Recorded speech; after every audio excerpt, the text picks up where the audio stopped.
Bom, eu trouxe aí para nós vermos o artigo 70 que foi revogado, só para vocês terem uma ideia do que aconteceu no passado.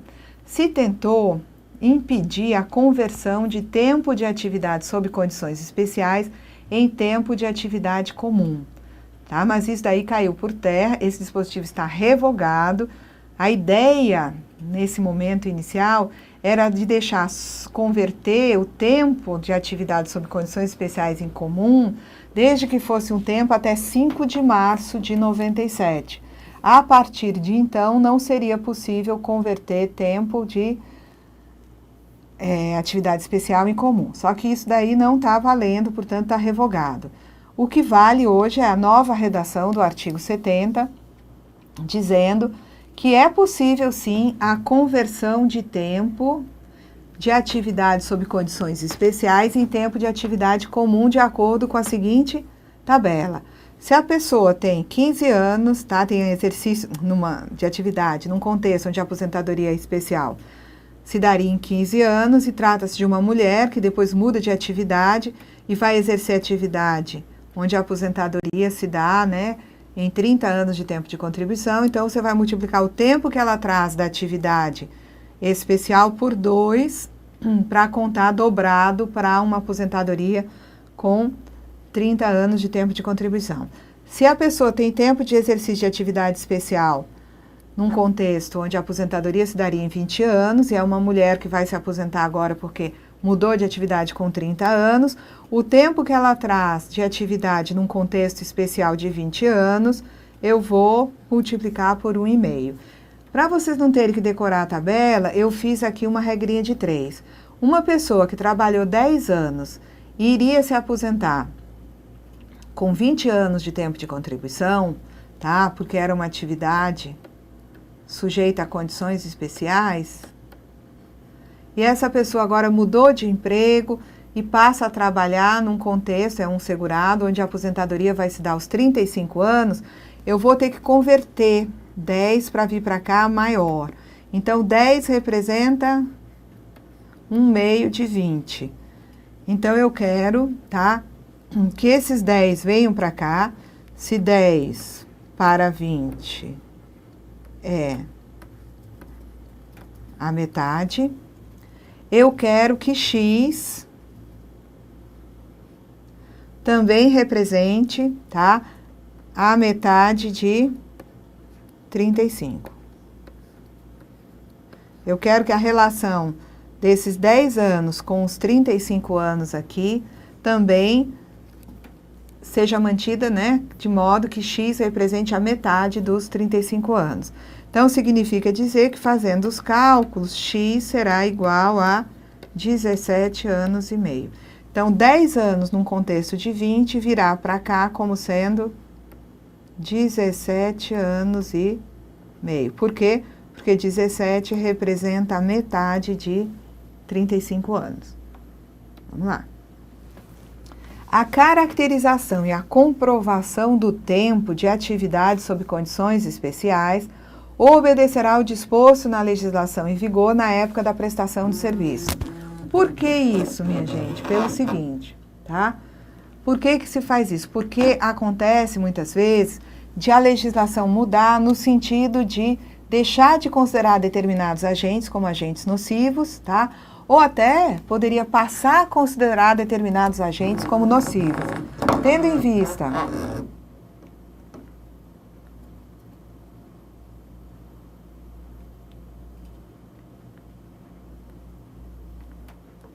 então, olha só, tendo em vista a mudança no tratamento dos agentes nocivos no decorrer do tempo, eu posso ter uma pessoa que lá atrás ela exercia uma atividade com exposição a agente que naquela época era considerado nocivo. Alguns anos depois, esse agente deixa de ser considerado nocivo, mas eu vou ter que considerar que durante alguns anos essa pessoa esteve exercendo atividade, sim, sob condições especiais, porque lá, naquele momento, aquele dado agente era considerado nocivo, tá? Então, isso aqui, né, a caracterização e comprovação do tempo de atividade sob condições especiais obedecerá ao disposto na legislação em vigor na época da prestação de serviço. As regras de conversão do tempo de atividade sob condições especiais em tempo de atividade comum, constantes desse artigo aplicam-se ao trabalho prestado em qualquer período. Então, se lá atrás essa atividade era considerada, né, como atividade especial, sujeita a condições especiais, e a pessoa exerceu 5 anos dessa atividade numa situação em que ela se aposentaria em 25 anos. A partir de um dado momento, essa atividade não é mais considerada, né, como atividade com exposição a agente nocivo. A pessoa continua na mesma atividade, só que agora, naquela mesma atividade com exposição àquele mesmo agente, aquela pessoa vai se aposentar aos 35 anos, porque aquele agente não é mais considerado como determinante do direito à aposentadoria especial. O que eu vou fazer? Eu vou considerar que 5 de 25 é 1/5, e 5 vai ser contado aqui como sendo 1/5 de 35. Ele virá para cá valendo 7 anos e não apenas 5. Bom, então aqui encerramos as disposições do regulamento. Vamos agora para a instrução normativa. Deixa eu ver se eu encontro aqui a nossa instrução normativa. Vamos lá. Então, a nossa aula agora vai ser sobre a instrução normativa 45, ainda a aposentadoria especial. Então, já vencemos a lei, artigo 57, o regulamento a partir do artigo 64. E agora vamos conversar sobre a aposentadoria especial conforme disposições da instrução normativa número 45 de 2010. Então, vamos lá. As disposições sobre a instrução normativa, as disposições sobre a aposentadoria especial, elas vão trazer mais detalhes. Elas começam lá no artigo 234 e elas vão ser mais detalhadas. Nós temos aqui o que já sabemos, que ela é devida ao empregado e ao trabalhador avulso. Nós tínhamos visto já no regulamento que a aposentadoria especial é devida também ao contribuinte individual, quando se tratar de um cooperado filiado à cooperativa de trabalho ou de produção. Só que a instrução normativa vai determinar o momento a partir do qual esse contribuinte individual cooperado, ele passou a ter direito à aposentadoria especial. Então, aqui nós temos que a partir de 13 de dezembro de 2002, então, 13 de dezembro de 2002, que o CI cooperado passa a ter direito à aposentadoria especial, por conta da medida provisória número 83, que depois, tá, no ano de 2013, em abril, as suas disposições foram convalidadas na Lei 10.666 de 2013, que inclusive nós vamos examinar essa lei aqui. Ela é uma lei curtinha, mas cheia de disposições importantes, tá? Então, a aposentadoria especial, ela é devida ao empregado, ao avulso, e a partir de 3 de dezembro de 2002, ao contribuinte individual cooperado, desde que tenha trabalhado durante 15, 20 ou 25 anos, conforme o caso, com exposição de modo permanente, não ocasional nem intermitente, a condições especiais que prejudiquem a saúde ou integridade física.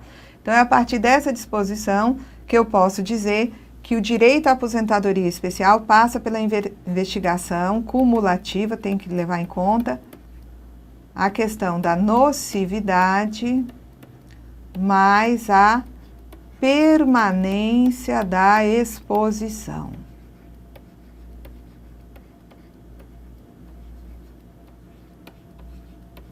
Então, isso aqui é indispensável para se ter a garantia do direito à aposentadoria especial. Por exemplo, vamos pegar aqui o caso de um médico. Um médico que trabalha num hospital geral, num ambulatório de hospital geral. Ele, eventualmente, vai atender alguém que é portador de uma doença infectocontagiosa.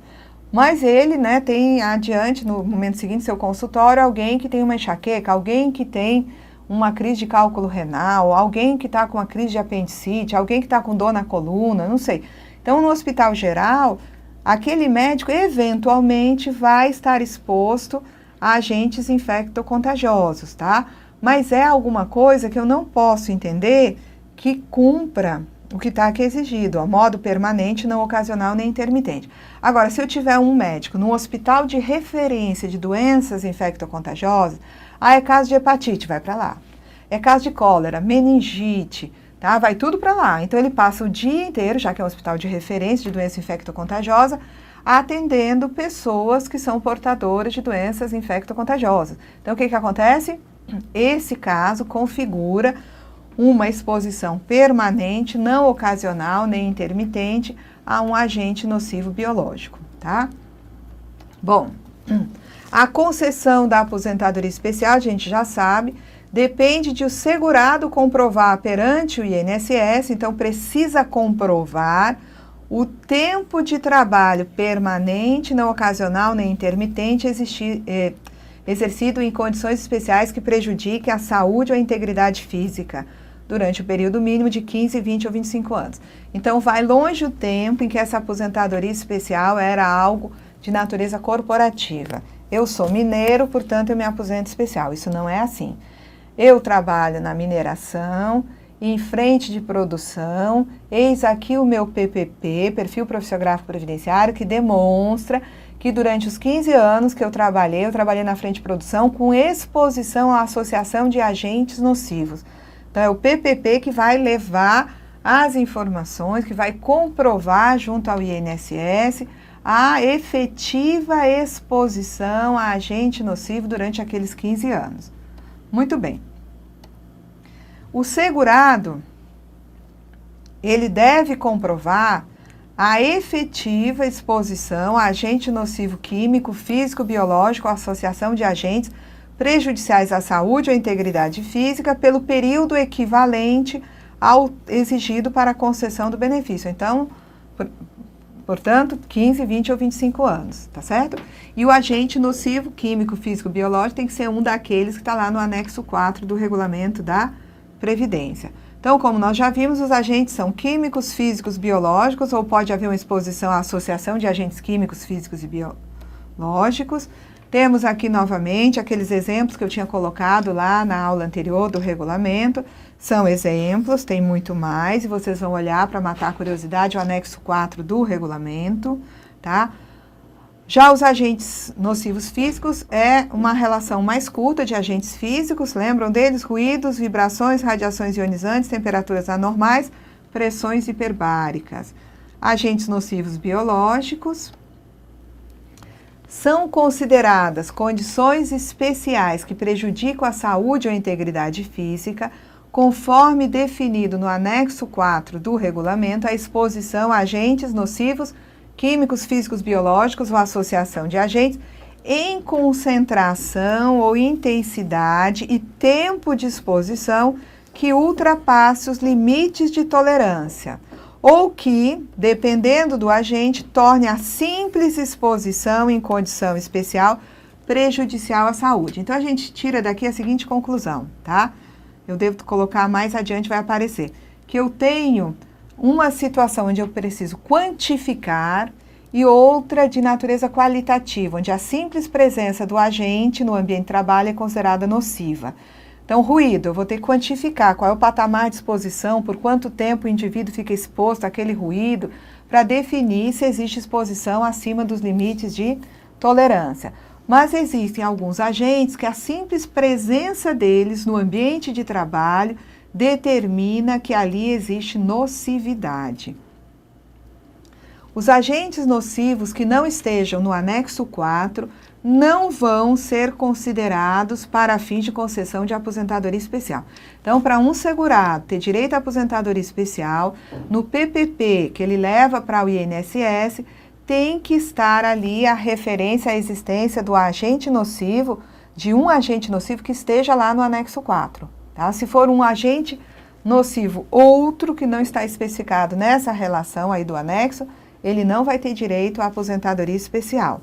Agora, as atividades que estão lá no anexo 4, elas não são exaustivas, elas são exemplificativas. Então, se a pessoa atua numa atividade que não está naquela lista do anexo 4, ela não vai se aposentar especial. Ora, se ela tem exposição a arsênio e estiver numa atividade diferente das que estão na lista, não tem problema. Se ela comprovar a exposição ao arsênio, que é um dos agentes nocivos que está lá na relação do anexo 4, ela vai se aposentar sim.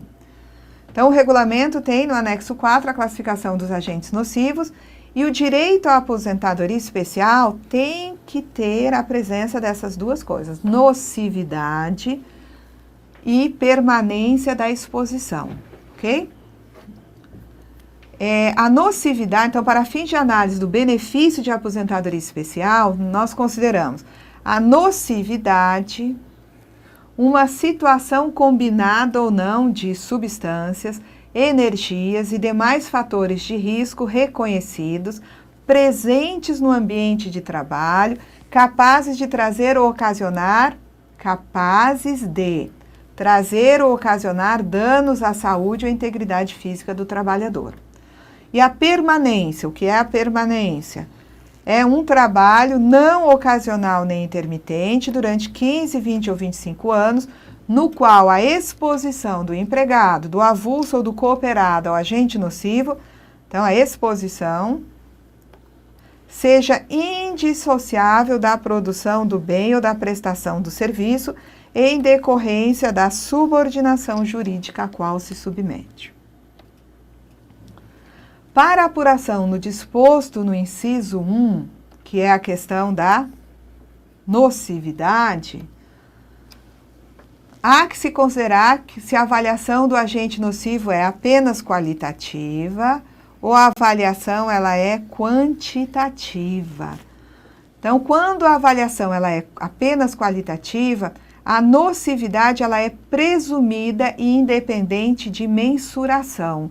E essa nocividade, ela é, então, presumida e independente de mensuração, ela é constatada pela simples presença do agente no ambiente de trabalho, conforme constam dos anexos 6, 13, 13A e 14 da NR15 e no anexo 4 do Regulamento da Previdência para os agentes iodo e níquel, tá? Então, vocês que estão fazendo para auditor fiscal do trabalho, que tenham tido a curiosidade de avançar no exame da instrução normativa, devem examinar a norma regulamentadora número 15 do Ministério do Trabalho e Emprego. Então, vejam que no caso da presença de agente iodo e níquel, não precisa nem medir. A simples presença de iodo ou de níquel no ambiente de trabalho é determinante, tá, de conclusão de que ali existe nocividade. Agora, a avaliação do agente nocivo é quantitativa, aí eu vou considerar que a nocividade estará presente somente quando houver a ultrapassagem do limite de tolerância ou das doses. E isso também pode ser encontrado nos anexos 1, 2, 3, 5, 8, 11 e 12 da norma regulamentadora número 15. Por meio, aí vai se fazer a mensuração da intensidade ou da concentração e considerando-se também o tempo efetivo da exposição no ambiente de trabalho. Então, eu vou investigar a presença do agente, qual é a concentração, por quanto tempo o indivíduo exerce atividade naquele ambiente e fica sujeito àquele agente naquele patamar. Então, quando a análise é quantitativa, tem que se verificar para dizer se existe direito à aposentadoria especial, tem de se verificar se houve a ultrapassagem do chamado limite de tolerância. Aí se vai fazer medições. Então, a nocividade, a análise leva em conta o aspecto quantitativo. Eu vou considerar que existe nocividade só quando a exposição está acima do limite de tolerância. E a nocividade, ela é concluída no aspecto qualitativo, tendo em vista a simples exposição ao agente nocivo. A simples presença do agente nocivo no ambiente de trabalho já é determinante da existência de nocividade. Quanto ao disposto no inciso 2 do parágrafo 1º desse artigo, não quebra a permanência o exercício de função de supervisão, controle ou comando em geral, ou outra atividade equivalente, desde que seja exclusivamente ambientes de trabalho cuja nocividade tenha sido constatada. Então, não vou considerar como existindo quebra da permanência, tá? Então, vamos voltar lá no inciso 1, tá? Do parágrafo 1º, questão quantitativa aqui, né? eu não vou ter a quebra disso daqui se a pessoa for supervisora, mas estiver num ambiente onde aquele agente nocivo, né, está acima dos limites de tolerância. O direito à concessão da aposentadoria especial, aos 15, 20 ou 25 anos, vai ser definido lá naquele anexo, mas ele vai nos explicar aqui exatamente aqueles casos onde se dá em 15 e 20 anos. Quem é que se aposenta especial com 15 anos de tempo de contribuição? 15 anos é quem trabalha em mineração subterrânea, em frentes de produção, com exposição à associação de agentes químicos, físicos ou biológicos. Quem é que se aposenta especial com 20 anos de tempo de contribuição? É quem trabalha com exposição ao agente químico asbesto, amianto, ou quem trabalha em mineração subterrânea, em mineração, mas afastado da frente de produção, com exposição à associação de agentes químicos, físicos ou biológicos. E os demais casos de exposição a agente nocivo, de forma habitual e permanente, não ocasional e nem intermitente, o direito é se aposentar com 25 anos de tempo de contribuição, tá? Vamos lá. Deixa eu ver se tem alguma novidade aqui, porque que eu repeti. Não, foi apenas um lapso. Vamos adiante. Artigo 238. Os procedimentos técnicos de levantamento ambiental, ressalvada a disposição em contrário, deverão considerar, então, os procedimentos de levantamento ambiental, a confecção do laudo técnico de condições ambientais ou até do próprio Programa de Prevenção de Riscos Ambientais, PPRA, tá? Que também tem monitoramento de riscos, deve considerar a metodologia e os procedimentos de avaliação dos agentes nocivos estabelecidos nas normas de higiene ocupacional da Fundacentro, Fundação Jorge Duprá Figueiredo, né? E também se deve considerar para os levantamentos ambientais os limites de tolerância estabelecidos pela norma regulamentadora número 15 do Ministério do Trabalho e Emprego. Então, tanto se considera aí a metodologia, né? E os procedimentos de avaliação de agentes nocivos estabelecidos pela Fundacentro, como se leva em consideração os limites de tolerância estabelecidos pela norma regulamentadora número 15 do Ministério do Trabalho. Aí, nos parágrafos do artigo 238, ele vai apontar algumas especificidades para determinados agentes nocivos. Então, aqui ele tem no parágrafo 1º uma questão relacionada ao agente químico benzeno.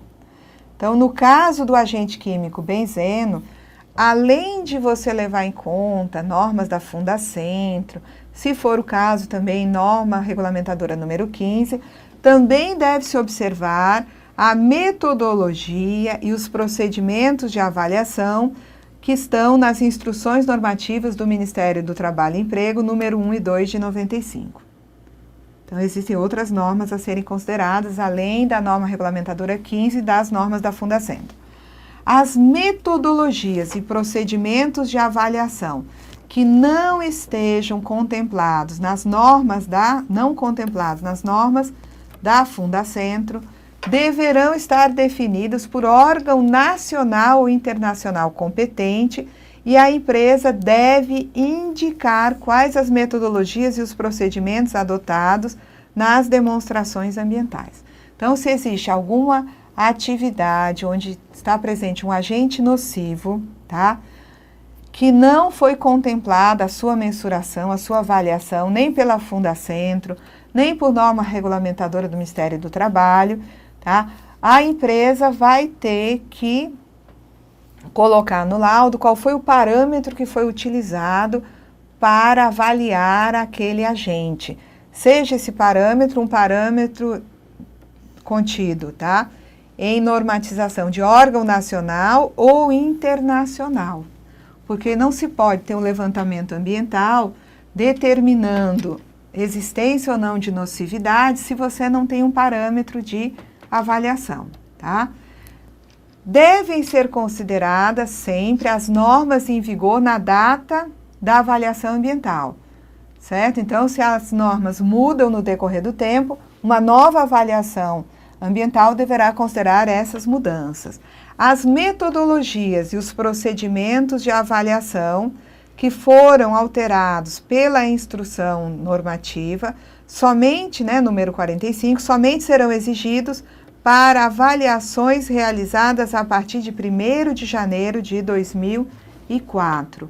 E é faculdade da empresa usar as normas, as regras que estão aqui, para metodologia e procedimento de avaliação, na instrução normativa 45, antes de 1º de janeiro de 94.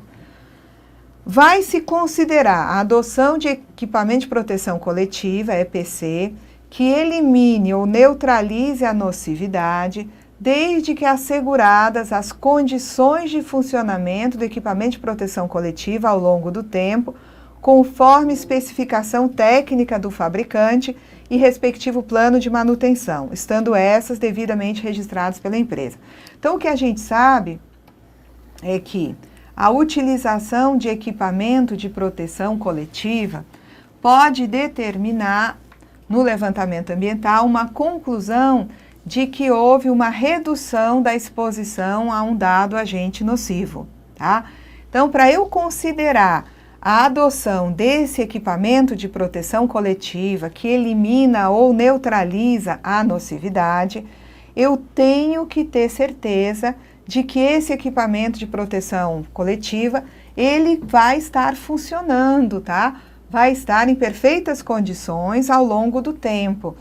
E ele tem que estar na validade, tem que se ver as especificidades técnicas do fabricante, para ver quais são os cuidados com o equipamento de proteção, qual é o prazo onde vai durar a proteção por ele garantida. Então, tudo isso tem que ser levado em conta. Não basta ter equipamento de proteção coletiva, não verificar a validade, não verificar as especificidades técnicas, porque ele pode ter funcionado para eliminar ou neutralizar a nocividade num dado momento e adiante ter parado de funcionar.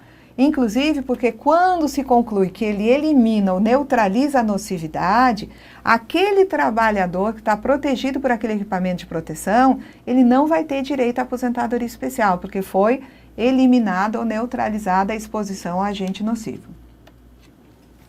Somente se considera a adoção de equipamento de proteção individual em demonstrações emitidas a partir de 3 de dezembro de 98, por conta dessa medida provisória 1729, que depois passou a ter as suas disposições na Lei 9.732. E desde que comprovadamente elimine ou neutralize a nocividade e seja respeitado o que está na norma regulamentadora número 6 do Ministério do Trabalho e Emprego, havendo ainda necessidade de que seja assegurada e devidamente registrada pela empresa no perfil profissiográfico previdenciário a observância, tá, da hierarquia estabelecida na NR9, ou seja, primeiro a empresa adota medidas de proteção coletiva, depois medidas de caráter administrativo ou de organização do trabalho e, finalmente, a utilização do EPI, nessa ordem, admitindo-se a utilização do EPI somente em situações de inviabilidade técnica, insuficiência ou interinidade, a implementação do EPC ou ainda em caráter complementar ou emergencial. Vamos lá, a gente volta aqui. Havendo ainda necessidade que se observe as condições de funcionamento e uso ininterrupto do EPI ao longo do tempo, conforme a especificação técnica do fabricante, ajustadas essas especificações técnicas à condição, as condições do trabalho na empresa, que se observe o prazo de validade conforme certificado de aprovação do Ministério do Trabalho e Emprego, e se observe ainda a periodicidade de troca definida pelos programas ambientais, comprovada mediante recibo assinado pelo usuário em época própria, e também observância da higienização desses equipamentos. Então, voltando. Eu sei que a empresa pode adotar e ela tem que uma ordem a obedecer segundo as normas trabalhistas. Primeiro, equipamento de proteção coletiva, medidas administrativas ou de organização do trabalho, e o último a ser usado seria o equipamento de proteção individual. Então, existe uma ordem no sentido de garantir a proteção do trabalhador no ambiente de trabalho. Então, o que acontece? No laudo técnico de condições ambientais, num levantamento ambiental, o médico engenheiro de segurança do trabalho pode apontar a existência de equipamentos de proteção individual que estariam, eliminando ou neutralizando a nocividade presente no ambiente de trabalho. Então, o que diz aqui na norma previdenciária? Que só vai se aceitar a referência a EPIs como sendo, passíveis de neutralizar ou eliminar a nocividade em demonstrações ambientais emitidas a partir de 3 de dezembro de 98, tá? E desde que essas proteções individuais eliminem ou neutralizem a nocividade e tenha se respeitado as regras que estão lá na norma regulamentadora número 6. Então, só para demonstrações ambientais a partir de 3 de dezembro de 98, esses equipamentos de proteção individual eles têm que, de forma inquestionável, eliminar ou neutralizar a nocividade e tem que se respeitar o que está na norma regulamentadora número 6. E, além disso, tem ainda, que se assegurar no PPP, assegurada e devidamente registrada pela empresa no PPP, a empresa vai ter que colocar no PPP, que está observando, primeiramente, a hierarquia, A hierarquia, ela investiu em proteção coletiva, adotou medidas de organização do trabalho, medidas administrativas, para diminuir o tempo que o trabalhador fica naquele ambiente com exposição àquele agente, E, por fim, o uso desse EPI, certo? E o uso do EPI só é admitido quando houver inviabilidade técnica, insuficiência ou interinidade à implementação do EPC, ou ainda em caráter complementar ou emergencial. Então, vocês veem que aqui o tempo todo está se referenciando o seguinte: o EPI nunca deve ser a primeira escolha da empresa. A primeira escolha é equipamento de proteção coletiva, na sequência, medida administrativa de organização do trabalho. Se de todo modo, a empresa obedeceu essa ordem e ainda usa o EPI, e é com a combinação desses 3 elementos, EPC, medidas administrativas e EPI, que se consegue neutralizar o agente nocivo, tudo bem. Agora, não se permite que a empresa recorra primeiro ao EPI em detrimento das outras medidas que seriam prioritárias. Para ela recorrer primeiramente a um EPI para neutralizar a nocividade ou para eliminar essa nocividade, a justificativa seria, inviabilidade técnica, insuficiência ou interinidade, enquanto espera a implementação dos equipamentos de proteção coletiva, Ou então que esse EPI está sendo usado em caráter emergencial para complementar as outras medidas. Também deve ser observado, e isso vai ter que constar do PPP, que aquele EPI está em condição de funcionamento e que ele é utilizado pelo trabalhador, certo? E que a utilização ao longo do tempo está obedecendo, a forma da utilização ao longo do tempo está obedecendo à especificação técnica do fabricante e ainda está sendo feita, a adaptação àquele ambiente de trabalho. O EPI tem que estar na validade, tem que ter certificado de aprovação para dizer que ele está na validade, tem que ter troca de EPI periodicamente, conforme determinado pelos programas ambientais, e tem que ter um recibo assinado pelo usuário em época própria. E também tem que estar sendo observadas as condições de higienização do equipamento de proteção individual, Então, aqui, gente, eu vou interromper essa aula. Na próxima, nós continuaremos a conversar sobre a aposentadoria especial, tendo em vista as disposições da Instrução Normativa número 45. Até a próxima aula.